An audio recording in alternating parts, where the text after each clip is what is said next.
On va parler aujourd'hui de Marius Victorinus, mort en 364, qui était professeur de rhétorique et philosophe néoplatonicien.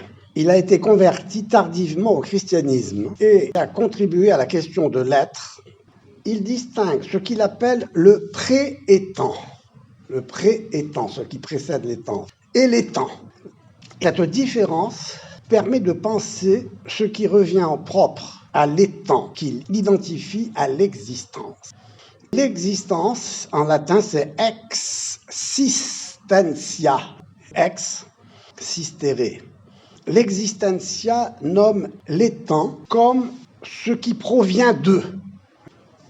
Donc le pré-étant n'existe pas, il précède, comme son nom l'indique, l'étant. Et toute la question de savoir quel est le rapport entre ce pré-étant et cet étant. Autrement dit, quel est le sens de l'existence? Et on verra comment tout cela prend un sens en phénoménologie. C'est chez Husserl et Heidegger. Donc l'existant, j'insiste sur la distinction entre ex et sistere, c'est la sortie de, la provenance. D'où cela provient-il? Telle est la question. Victorinus dit que l'étant provient du pré-étant. Ce pré-étant n'est pas un sur-étant, comme le bien chez Platon est au-delà de l'être. Ce n'est ni un sur-étant, ni un non-étant. Le pré-étant n'est pas un non-étant, c'est important. Ce pré-étant est inintelligible. L'intelligence, la vie, la détermination appartient plutôt à l'étant, ce qui apparaît, on le verra. Comment se définit ce pré-étant? Comment se présente-t-il? Quelles sont ses propriétés par rapport à l'étant? Il est inintelligible, il est infini, indéterminé. Donc inintelligible, infini, indéterminé, insubstantiel, invisible et impensable. Donc vous voyez, toutes les caractéristiques qui sont les caractéristiques néoplatoniciennes de l'un. Invisible et impensable. La notion de visibilité est importante en phénoménologie, on verra. Seule l'existence, seul l'étant, en tant qu'existant, est intelligible, pensable, visible, substantiel. Vous voyez la différence qu'il y a entre pré-étant et l'étant.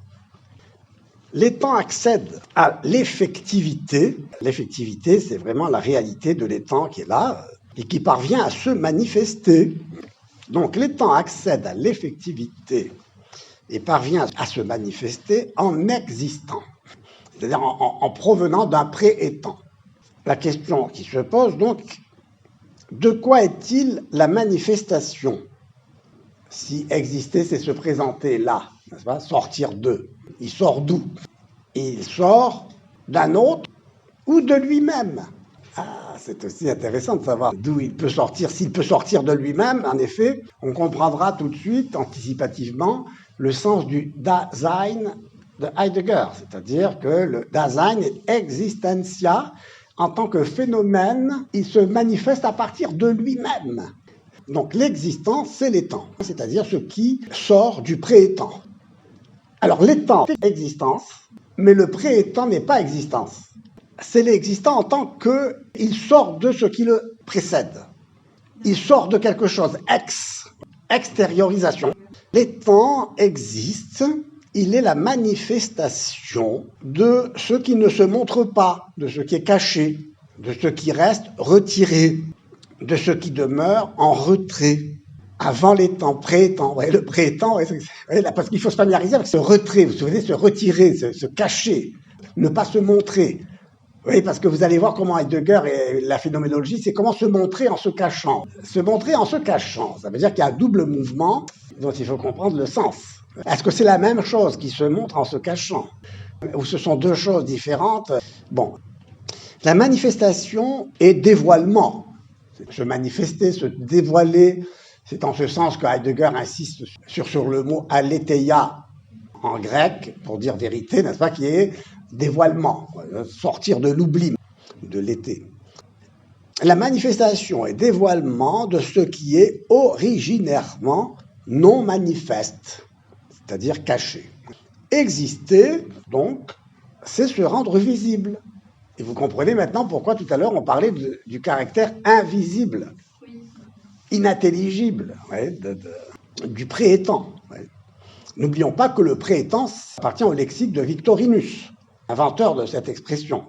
Donc exister, c'est se rendre visible, c'est advenir en provenant d'autre chose, d'ailleurs, disons. C'est rendre manifeste ce qui ne l'était pas. Bon, maintenant, est-ce que c'est rendre manifeste quelque chose d'autre qui était avant les temps, mais qui n'était pas manifeste? Ou est-ce que ce non manifeste est dans l'étang lui-même, à partir de l'étang lui-même, qui serait comme sortant de lui-même, quoi, dans le fond. D'où le sens de l'essence du Dasein, c'est l'existentia, c'est l'existence. Être là, projeter, sortir d'eux, se retrouver là. Et donc, l'existence, dans ce sens, évidemment, c'est bien l'étang, c'est bien l'essence de l'étang. À vrai dire, Heidegger retrouve l'essence du Dasein comme existant à partir d'une critique de l'étang comme étant intelligé, conçu, représenté, comme étant le produit de l'entendement qui produit son objet. L'étang, pour les modernes, ce qui est, c'est le concept. Je ne parle pas de la chose en soi pour Kant. Je ne parle que d'un objet construit par mon entendement et qui est la seule chose que je connaisse, l'objet. Enfin, l'objet, c'est vraiment ce que je connais. Mais la chose en soi, je ne la connais pas. Je ne m'interroge même pas sur ce qu'est la chose en soi. Alors Heidegger va dire, ce qui m'intéresse, c'est la chose en soi, au sens où ce n'est pas l'étang. Bon, on verra tout cela, c'est très important parce que ça va recouper la différence qu'il y a entre l'être et l'essence. Alors donc, la manifestation et dévoilement de ce qui est originairement caché, non manifeste. Exister, c'est se rendre visible, c'est advenir en provenant d'eux et rendre manifeste ce qui ne l'était pas. L'existentia, donc, suggère un mouvement du dedans vers le dehors, une extériorisation, une advenue de ce qui restait en retrait. Donc c'est un processus d'extériorisation. Donc l'étang sort du pré-étang, et cette sortie est une dispersion dans le monde visible et multiple. Pourquoi dispersion? Parce que, nous le savons, pour les néoplatoniciens, ce pré-étang, dans le fond, c'est l'un. C'est l'unité, l'indétermination pure, l'inintelligible, l'invisible, le non-substantiel, tout ce que nous avons vu tout à l'heure, parce que l'un n'est pas, l'un n'est rien. Donc l'existence est mouvement d'extériorisation. L'étang, autrement dit, existe, il n'est pas. Et justement, quelle est la question? Qu'est-ce que l'être? Qu'est-ce que l'être? Entre l'être et l'étang, il y a une différence ontologique. À vrai dire, je pense que pour Husserl, comme pour Heidegger, et pour Lévinas et finalement pour toute la pensée contemporaine, l'être n'est saisi que comme existence. L'être n'est saisi que comme existence. Je vais de plus en plus dans ce sens. Pourquoi? Parce qu'on le verra, j'anticipe. Parce que l'existence, c'est ce qui est donné en dehors de toute fixation dans une essence qui détermine. Pourquoi pour Sartre, la liberté, c'est l'indétermination pure. Et l'un, c'est l'indétermination, et toute détermination est une perte de liberté. Or, la détermination, c'est l'essence. L'essence me fige dans une nature. L'essence me détermine comme étant ce que je suis. Un être humain, un homme, un animal rationnel, pour ce qui est de l'homme. Selon la tradition qui définit l'homme comme étant un animal rationnel, c'est-à-dire comme ayant une essence. La question est de savoir si on peut concevoir l'essence de l'homme autrement que comme étant un animal rationnel. Mais cette question ne se pose pas puisqu'on rejette toute essence. On rejette la réduction de l'étang à une essence. On retrouve l'étang indépendamment de cette essence, jeté là, sans essence, donc c'est-à-dire en dehors de toute détermination. L'existant se détermine lui-même. Il peut même définir son essence, dire ce qu'il veut être. Disons même la différence entre homme et femme devient un choix. C'est un choix, puisque je ne suis pas figé dans une nature humaine. Il n'y a plus de nature, il n'y a plus d'essence. L'homme est un projet. Je me détermine moi-même en existant, et en existant en vertu on le verra, d'une énergie, d'une force qui me projette vers l'extérieur. Et on verra quelle est la nature de cette force. Alors, l'étang existe, il existe. Et l'être, pour l'étang, c'est exister. Et c'est exister en dehors de toute essence, qui le figerait dans une détermination, qui le déterminerait à être ce qu'il est. Donc, l'étant en existant apparaît comme le produit, pour ainsi dire, ou l'effet, si l'on veut, d'une poussée hors de soi. Il sort de ce qui n'est plus lui. Puis l'identité, là, il est jeté dehors, projeté. D'où sort-il? La question même ne se pose plus puisqu'il sort de nulle part. Donc l'instant n'est pas comme un point qui se déplace sur une ligne, sur la ligne du temps, où il y a un instant 1, un instant 2, un instant 3. Donc une succession, donc un passé, un présent, un avenir. On le verra, l'instant n'est pas l'indivisibilité d'un être déterminé. L'instant est une ouverture. L'instant est un abîme qui s'ouvre, où tout s'engouffre, sans passé, sans présent, sans avenir. Se présenter, c'est s'absenter. Jaillir, c'est disparaître. Paraître, c'est le temps de disparaître. D'où l'intérêt pour la coïncidence des contraires, des opposés. Dans l'un, tout coïncide. Ce qui précède les temps est dans le silence, dans l'immobilité, de telle manière que ça n'a pas à sortir dehors. Il n'y a rien à voir dehors. Il s'agit donc d'une autosuffisance absolue de l'un, qui est indéterminé, comme en néoplatonisme, où ce qui est existe parce que rejeté par l'un. L'un rejette tout ce qui pourrait menacer son unité en s'ajoutant à lui. Car l'un, c'est l'unité pure et nue. Il n'y a rien en dehors de l'un. Et l'un, pour être un, doit se transformer en une force expulsante. C'est-à-dire que l'unité devient dynamique comme une force, une puissance, qui va être une puissance expulsante. Et comme l'un, c'est le néant, c'est le non-être, Heidegger va expliquer que le Nichts niftet, que le néant néantise. L'un s'affirme donc comme une force d'expulsion qui nie ce qui le nie. Et c'est là où on voit la continuité de la pensée énologique de la philosophie de l'un, car la négatio, négationis, la négation de la négation, c'est l'affirmation. L'affirmation, c'est le résultat de la négation de la négation. Et c'est pourquoi j'avais évoqué Héraclite. Bon, Héraclite, vous vous souvenez, le chaud, disons, puisque tout change, cesse d'être chaud. Ça devient du non-chaud. Alors, le chaud, pour être chaud, doit être du non-non-chaud. Double négation. Donc le chaud, c'est le résultat de la négation de ce qui le nie.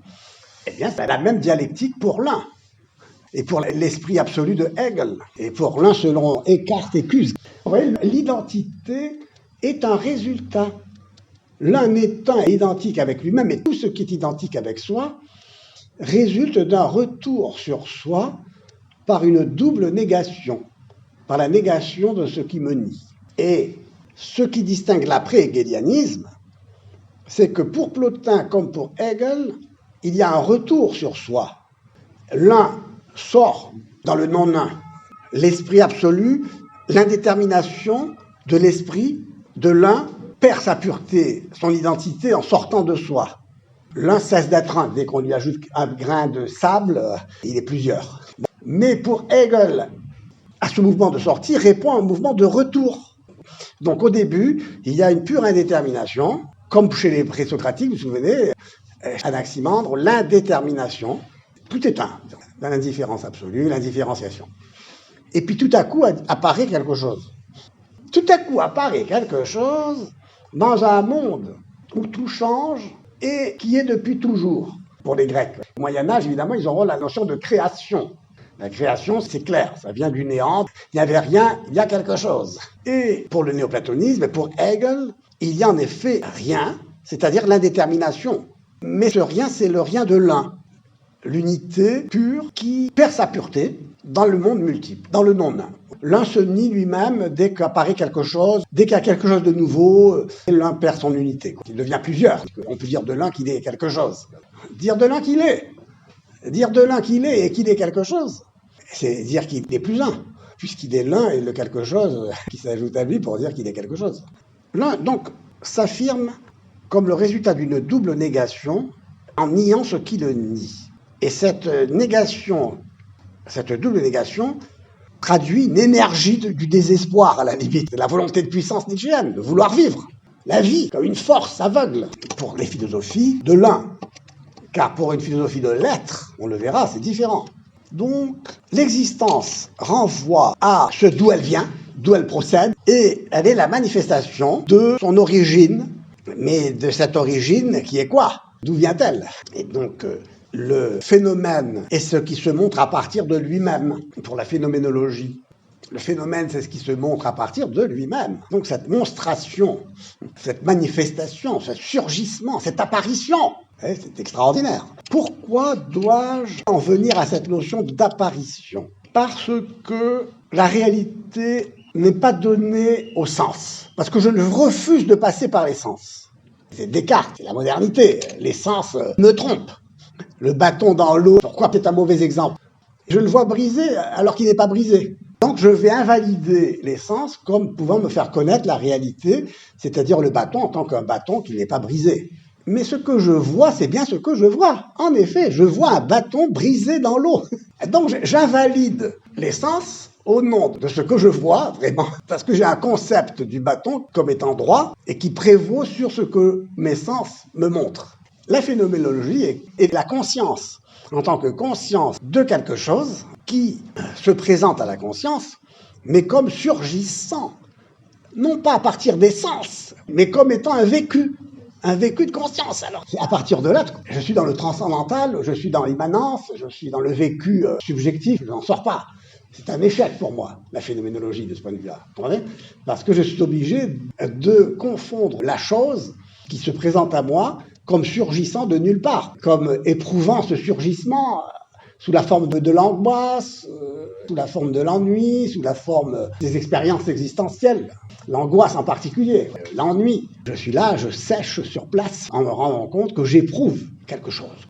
Bon, dans la logique d'une philosophie de l'un, et ne l'oublions jamais, l'un c'est l'indétermination pure et nue. Il faut bien saisir cette unité comme étant vraiment au-delà de l'être. C'est l'identité de soi avec soi dans le vide. C'est le désert. Nietzsche dit « le désert croît ». Pourquoi le désert croît? Le désert croît, c'est-à-dire qu'il se répand toujours plus. Pourquoi? Parce que c'est l'un qui gagne du terrain, si on peut dire, du fait que tout ce qui est doit s'engloutir en lui, doit disparaître. Et il est de trop pour la pureté de l'un. Donc la manifestation de ce qui existe, de l'étant, en tant qu'existant, suppose un arrachement, une perte, et une perte de simplicité, d'unité. Je pense à cette perte de simplicité, d'unité, à ce silence absolu du vide, du désert. Il y a quelque chose de gnostique aussi là-dedans qu'il faudra que on parlera du gnosticisme. Pourquoi le gnostique? Justement, pourquoi? Parce que Avicenne joue un rôle important, parce que ce qui apparaît en dehors de l'un, c'est l'intellect. C'est l'intellect qui s'intellige de l'extérieur de l'un, parce que s'intelliger, c'est impossible pour l'un. Vous vous souvenez du pré-étant, inintelligible. Le pré-étant est inintelligible. Pourquoi? Parce que c'est l'un. Et que si l'un s'intelligeait, il serait divisé entre celui qui intellige et ce qui est intelligé. Dans la logique néoplatonicienne de Victorinus, il est obligé de reconnaître dans le pré-étant, en effet, cette unité pure, inintelligible, non substantielle. Attention, c'est pas du non-étant. Pourquoi? Parce que Victorinus, de ce point de vue-là, est important aussi, intéressant, parce que, dans le fond, la vraie question que je pose pour l'étant en tant qu'existant, c'est que, en existant, il ne cesse pas d'être. Si je sors de l'être, je rentre dans le non-être. C'est comme pour l'un. Si je sors de l'un, je rentre dans le non-un. Je sors de l'indétermination pour entrer dans la détermination. Donc l'existence relève du mouvement de sortie hors de soi. On va du dedans au dehors. Quelle est la nature de ce dedans? C'est quoi ce dedans? C'est un gouffre, un néant. D'où l'angoisse. Pour Kierkegaard, l'angoisse, c'est l'effet du néant. D'où l'expérience existentielle, l'expérience de l'existence par l'angoisse. Je fais l'expérience d'exister dans l'angoisse, parce que l'angoisse, c'est ce qui me fait découvrir que je sors d'un gouffre dans lequel je vais m'engouffrer à nouveau. Donc ce mouvement d'existence, dedans, c'est quoi? Bon, pour le moment, on s'interroge. Cette sortie, ce mouvement d'extériorisation exprime une énergie, une force, qui est une force de rejet. L'étant va se retrouver projeté au-devant de soi. Tout ce qui n'est pas l'un n'est pas un, parce que l'unité, c'est la non-distinction. Vous savez, le vrai problème de la philosophie, c'est le problème du rapport entre l'un et le multiple. Donc, tout ce qui n'est pas l'un tombe dans le non-un. Cette force n'est pas l'énergeia tel qu'Aristote l'entendait, c'est-à-dire un acte qui est un acte pur, ce qui va devenir au Moyen-Âge un actus essendi. Parce que dans le fond, Aristote, cet acte pur, ce n'est pas un actus essendi, c'est un actus intelligendi, un acte d'intelliger plutôt. L'acte d'intelliger de l'intellect qui s'intellige, de la noesis noeseos. Et notez que je dis l'intellect et non pas la pensée. La notion d'intellect est beaucoup plus forte que la notion de pensée, plus vague, cogito, mais pas la même chose que intelliger. Bon. Cet acte d'être n'est pas un acte d'exister, un acte d'expulser. Aristote exclut en effet le mouvement de sa conception de l'acte pur, plus précisément. Parce que le mouvement, pour lui, c'est le passage de la puissance à l'acte. Et ce passage n'est pas une extériorisation, une sortie hors de. Voilà, il y a une continuité. Pourquoi ? Parce que pour Aristote, philosophe de l'être, pour qui le monde est éternel, tout ce qui est depuis toujours, cela répond à une vérité. Pour les Grecs, le monde est depuis toujours. Pourquoi ? Parce que de rien, rien ne peut sortir. Si de rien, rien ne peut sortir, tout ce qui est depuis toujours. C'est pourquoi Aristote dit, bon, ce qui est se distingue en être en puissance et en être en acte, parce que ce qui est depuis tout à l'heure, eh bien, était en puissance. Mais c'est toujours de l'être. C'est toujours de l'être. Socrate n'était pas musicien, mais était en puissance de devenir musicien. Maintenant, il est musicien, mais il est toujours Socrate. C'est la différence qu'a fait Aristote entre la substance et les accidents. Donc, l'un n'est pas. Parménide de Platon, première hypothèse, on l'a vu. L'un n'est pas, et comme l'un, dont il est l'image irréelle, le reflet, l'étant n'est pas. L'étant n'est pas l'être. L'étant n'est pas l'être. L'un est en soi absence de toute relation à un autre que soi. C'est pourquoi il ne peut s'intelliger, car en s'intelligeant, il sortirait de soi. Et c'est pourquoi, pour Avicenne, l'intellect, en s'intelligeant, se donne l'être en dehors de l'un. Et vous avez l'apparition de l'être comme intellect. Parce qu'en effet, l'être et l'intellect, c'est la même chose. Et d'ailleurs, on reprend ici une idée de Parménide, fortement méditée et reprise par Heidegger, Einai, kat noein, to auto. Être et penser, c'est la même chose. C'est-à-dire que l'intellect et l'être, c'est la même chose. Et d'ailleurs, c'est là une pensée de Maître Eckhart. La doctrine de Maître Eckhart identifie l'intellect et l'être. Pourquoi l'intellect et l'être s'identifient ? Parce qu'ils sont en deçà de l'un. Et que l'être, c'est ce qui apparaît en dehors de l'un. Car l'un rejette tout ce qui est comme étant ce qui atteint la pureté de son unité. Bon, alors donc pour Avicenne, l'intellect, en s'intelligeant, se donne l'être en dehors de l'un. Il résulte donc d'un processus d'autoconstitution de soi. Maintenant, vous allez me dire, et on peut se poser la question, et d'ailleurs, Plotin est obligé d'expliquer cette apparition de l'intellect en recourant à la légende. Enfin, il va dire, c'est quoi cet intellect qui surgit comme ça, en dehors de l'un ? Il va dire, c'est un coup d'audace. Un coup d'audace. Ah oui, d'accord, mais ce coup d'audace, c'est une explication mythique. C'est de la littérature. Alors, il est obligé de recourir au mythe, pour ainsi dire. Et quand on recourt au mythe pour expliquer rationnellement, vous voyez, il y a un conflit entre le logos et le mythos. C'est pourquoi il y a une tentative de rationaliser le mythe aussi. Ou alors, une autre tentation, rejeter la raison, rejeter le logos. Soit le mythos est rationalisé, soit la ratio, le logos, est rejeté au profit de la folie, l'ange de la folie. Bon, cette réduction de l'étant à l'existence et de l'existence à un mouvement d'extériorisation met en évidence ce qui oppose l'étant et l'être comme actus essendi, comme acte d'être. L'essence de l'étant, du Dasein, dit Heidegger, dans Sein Zeit, est d'exister. L'existence est un mouvement vers l'extérieur et donc exprime une rupture d'identité. La différence l'emporte sur l'identité. Et cette rupture prend tout son sens dans le cadre d'une philosophie de l'un en tant qu'unité pure et nue. L'étant, dans cette perspective, résulte du rejet hors de soi de l'un. Ça, on l'a suffisamment dit.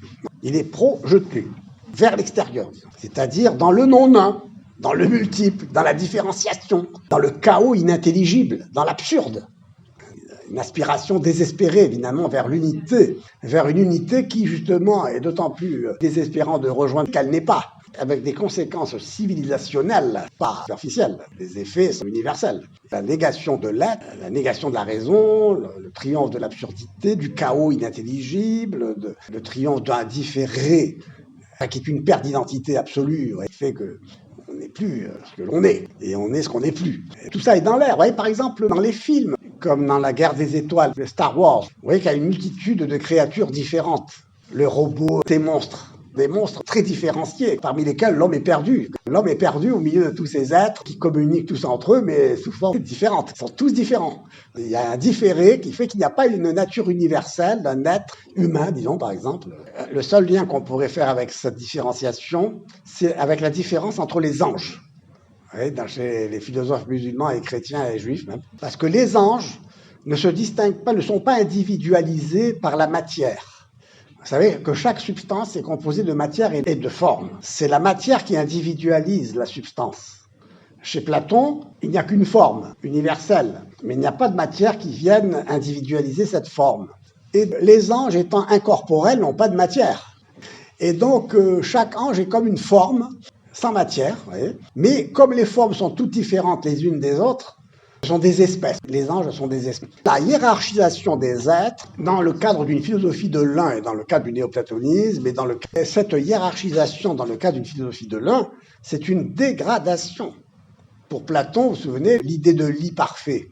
Dans la République, le lit est parfait, mais il n'y a qu'un seul lit parfait.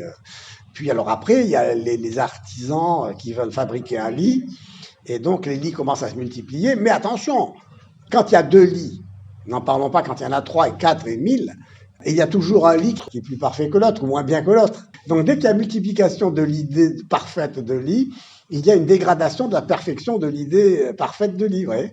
Un premier degré de dégradation, c'est la multiplication, le monde multiple. Donc des lits qui sont une dégradation de la perfection de l'idée de lit parce qu'ils se multiplient et que nécessairement tous les lits sont entre eux plus ou moins parfaits, quoi. Mais il y a un troisième degré, c'est la représentation artistique. Alors que dans le cas d'une philosophie de l'être, comme chez Aristote, comme au Moyen-Âge chez Thomas d'Aquin, la hiérarchie, c'est une hiérarchie de perfection des êtres. Ce n'est donc pas une imperfection, une dégradation. Ce sont des niveaux de perfection. D'abord, l'être est une perfection, pourquoi ? Quand je suis, je ne peux pas dire que je ne suis pas.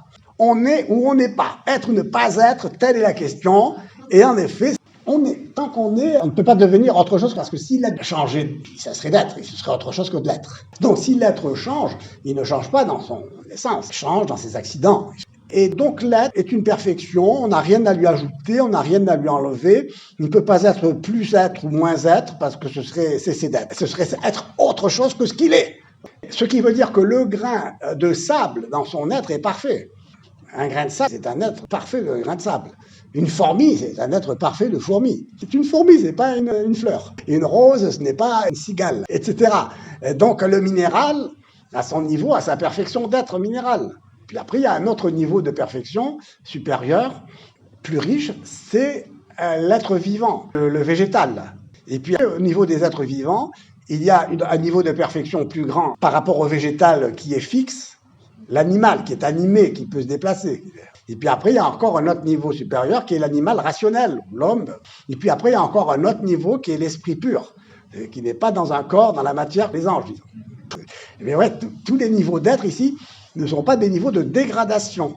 C'est une hiérarchisation de perfection, mais ce n'est pas une dégradation dans l'imperfection. C'est pourquoi il est très important de revenir à une philosophie de l'être, en tant qu'être. C'est la question de la métaphysique d'Aristote. La question essentielle, c'est la question de l'être. Alors, voyez, donc, l'étant résulte donc de ce rejet hors de soi de l'un.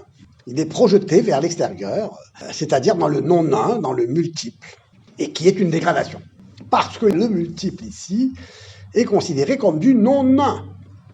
Et le non-un fait que tout se divise.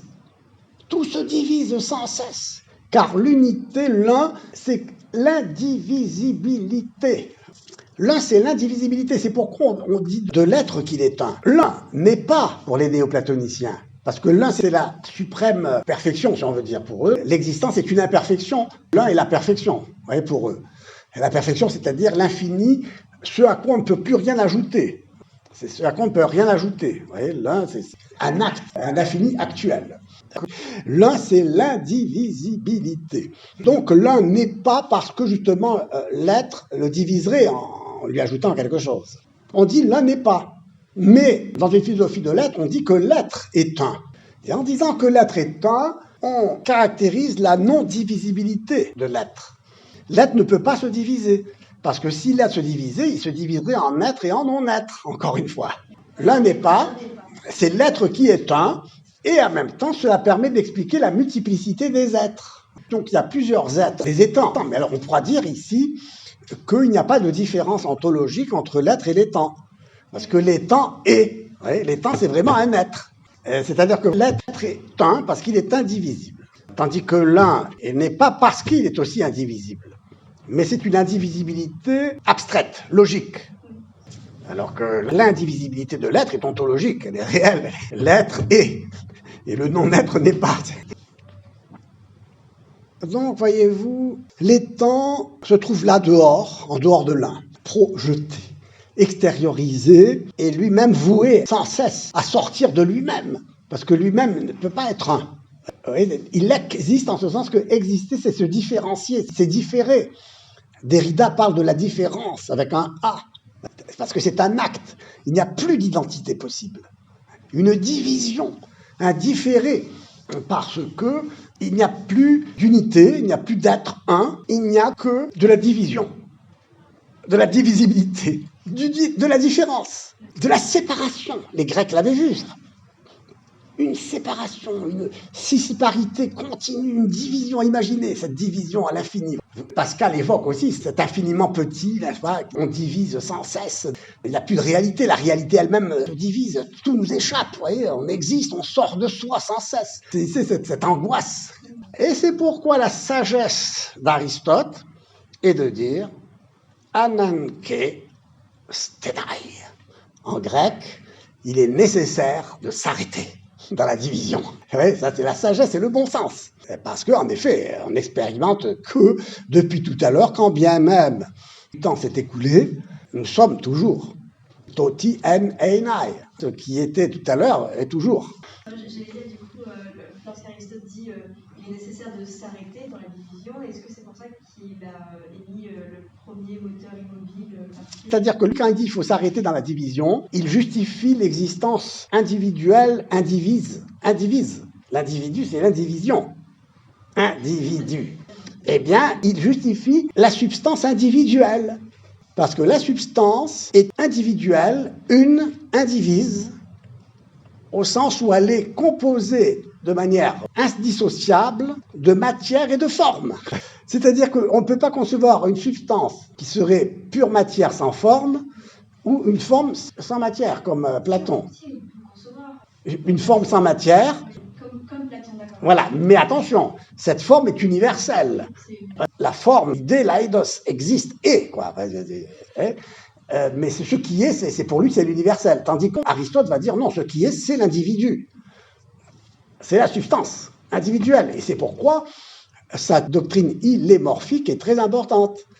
Parce que ulé, morphé, n'est-ce pas, matière et forme vont ensemble.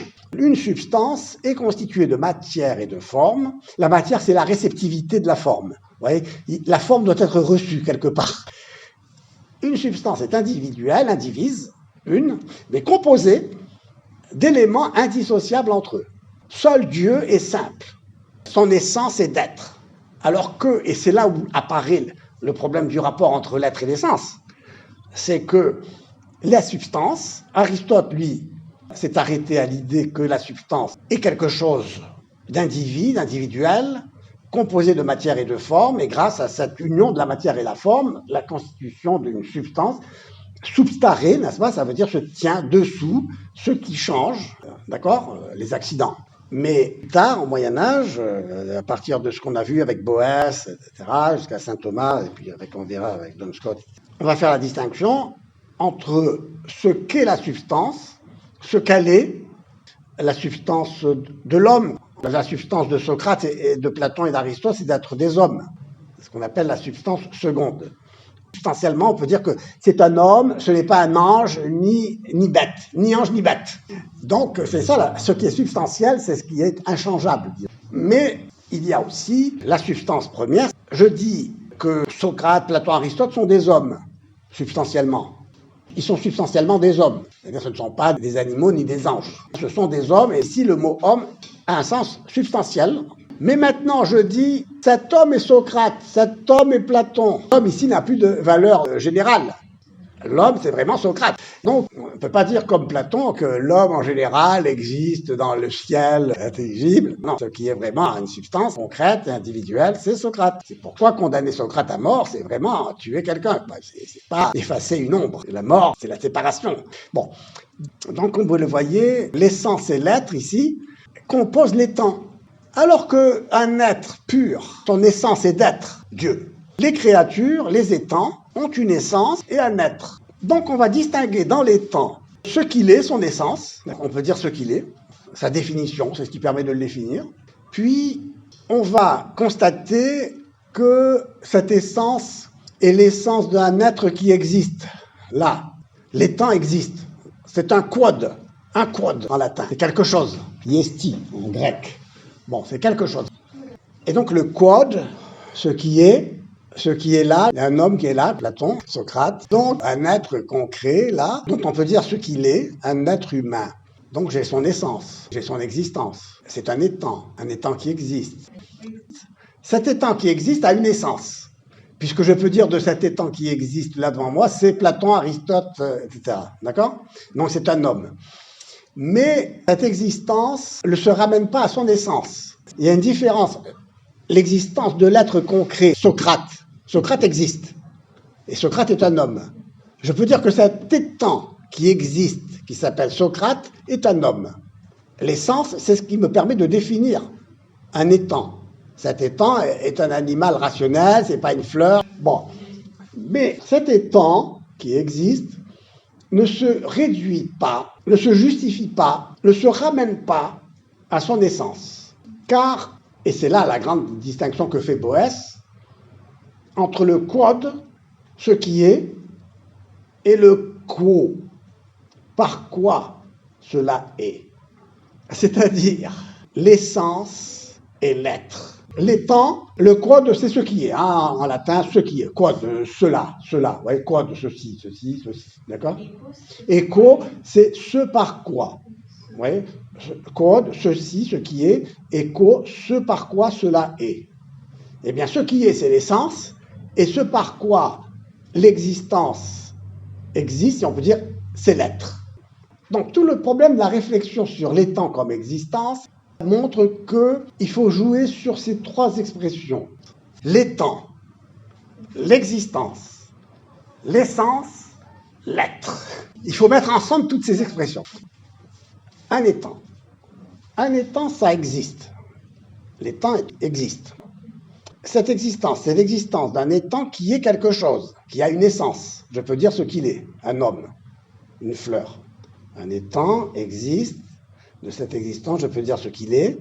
Maintenant, cet étant n'existe pas en vertu de son essence, de ce qu'il est. Ce n'est pas parce que je conçois homme comme animal rationnel que Socrate existe. Ce n'est pas parce que je définis l'homme comme un animal rationnel, donc son essence, ce qu'il est, ce qui peut me permettre de le définir. Ce n'est pas parce que je conçois l'essence d'un homme en général comme étant un animal rationnel, c'est en général, que je peux déduire de cette essence que Socrate existe. Autrement dit, un étant n'est pas l'effet de son essence. Un étant n'est pas par son essence. S'il n'est pas par son essence qui est d'ordre général, comme la forme, etc., comment expliquer son existence si ce n'est pas l'essence qui le produit? Un étant qui existe, mais hors essence, puisqu'il n'est pas tiré de l'essence. Ils ont raison de ce point de vue-là. Je peux concevoir d'ailleurs même quelque chose qui n'existe pas, comme un centaure. Un centaure, je peux le définir aussi. Il n'existe pas pour autant. C'est une conception de quelque chose qui n'existe pas individuellement. On se retrouve avec une existence qui n'a pas de sens, parce qu'elle n'a pas d'essence, parce qu'elle n'est renvoyée à aucune essence qui pourrait dire ce que c'est que cet étang qui existe là. Il y a une séparation entre l'étang et l'essence, entre l'être et l'essence. L'existence est sans essence. Pour les modernes, l'étant, il se ramène à sa représentation. Ceci n'est pas une pipe. Ceci n'est pas une pipe parce que la représentation, c'est pas la pipe réelle. Alors attention, on a un étant qui existe, mais sans essence, en dehors de toute essence. Donc il est absurde. Pourquoi en est-on arrivé là? Parce qu'on a conçu une essence de manière abstraite, indépendamment du fait qu'elle est l'essence de quelque chose, qui est réellement. Donc l'étant existe, c'est un constat, mais l'étant est quelque chose, et s'il existe en étant ce qu'il est, c'est envers de l'être qu'il est. L'être, c'est un acte qui fait que je suis en dehors du non-être. C'est-à-dire que là, je ne peux pas dire que l'étant est pure existence au sens où il est sorti hors de soi. Ah non, cette fois-ci, il l'est. Il existe, mais sans sortir de soi, parce qu'au fond de lui-même, il y a un acte d'être qui unifie tout ce qu'il est. C'est ça la grande découverte. L'acte d'être unifie tous les éléments qui composent une substance, sa matière, sa forme, son essence. Donc, quand je vous disais étant, existence, essence, être, tout cela se sépare dans une conception existentialiste de l'unité brisée, puisque l'unité est brisée, il n'y a plus d'unité possible, donc tout se sépare de tout. Alors que l'être, c'est ce qui maintient l'unité. L'être est un. Et l'acte d'être unifie tous ces éléments qui se composent dans la substance. De telle manière que je peux dire de l'étant qui existe, en effet, il existe, d'accord, mais cette existence, c'est l'existence d'un étant qui est. Parce que l'être, c'est un acte beaucoup plus profond. L'étant, l'essence et l'être. L'étant est composé de matière et de forme, c'est une substance individuelle, indivise, un être. Et il est composé de matière et de forme, il est un être individu, composé inséparablement de matière et de forme, il a une essence parce que je peux dire ce qu'il est, et il est. Il faut distinguer ce qui est et l'être de ce qui est. L'homme est Socrate. Ce qui est l'être de ce qui est. Le quod et le quo. Ce qui est, c'est un homme, en général. Mais l'être de ce qui est, c'est Socrate, cet homme. L'être. Autrement dit, l'essence n'est pas l'être, comme la matière n'est pas la forme, comme la puissance n'est pas l'acte. La matière n'est pas la forme n'est pas la matière. L'essence n'est pas l'être n'est pas l'essence. Et tout cela va ensemble. Et la philosophie devient destructrice quand, justement, tout devient chaotique et inintelligible. Malheureusement, au XXe siècle, tombé dans la division, la séparation, la guerre, qui a été une destruction, un univers angoissé, déchiré. Nous sommes dans un monde qui, psychologiquement, moralement, est déchiré, divisé, séparé, en guerre. C'est terriblement dangereux. La division, la séparation. On veut aujourd'hui créer la mondialisation. Quoi, la mondialisation? C'est pas une somme, un tas de sable, des grains de sable les uns à côté des autres. Comme disait un de mes amis, on a fait de l'homme un grain de sable et de la société un désert. C'est-à-dire donc des grains de sable séparés les uns des autres. Mais en même temps, un grain de sable lui-même déjà se divisant. Le grain lui-même se divise. Les atomes eux-mêmes ne sont pas atomiques, indivis. Sont eux-mêmes divisés, on va toujours encore plus loin, comme disait Pascal. On va toujours dans la division à l'infini. Mais pourquoi on y va? Par le calcul, par la division. Et la réalité n'est pas le résultat d'un calcul. Parce que le calcul fait qu'on va toujours diviser l'atome par le calcul. Il y a des corpuscules, mais dans le corpuscule, il y a encore des corpuscules. Et puis dans les corpuscules, il y a encore d'autres corpuscules. Entre eux, en mouvement. On retrouve Héraclite. C'est-à-dire qu'il n'y a qu'une relation qui fait que cette table, je devrais normalement mettre mon doigt dedans, rentrer dedans, puisqu'il n'y a que du vide. Puisque tout est séparé de tout. Pourquoi je ne peux pas me mettre dedans? Pourquoi? Parce que tout va à une telle vitesse. Tout devient compact, faussement, par illusion, grâce à la vitesse quasi infinie. Il n'y a qu'une relation dans le vide. Donc, quand Aristote dit anankestena, il faut s'arrêter, parce qu'il y a une résistance de la res, de l'être, de ce qui est vraiment. Je ne peux pas dire à un moment donné que ce qui est n'est pas. Par le calcul, on peut justifier cette proposition que ce qui est n'est pas. Il n'y a pas de résistance. Or, la res, la chose, c'est un transcendantal de l'être, c'est-à-dire une propriété de l'être. L'unité, l'indivisibilité, c'est une propriété de l'être.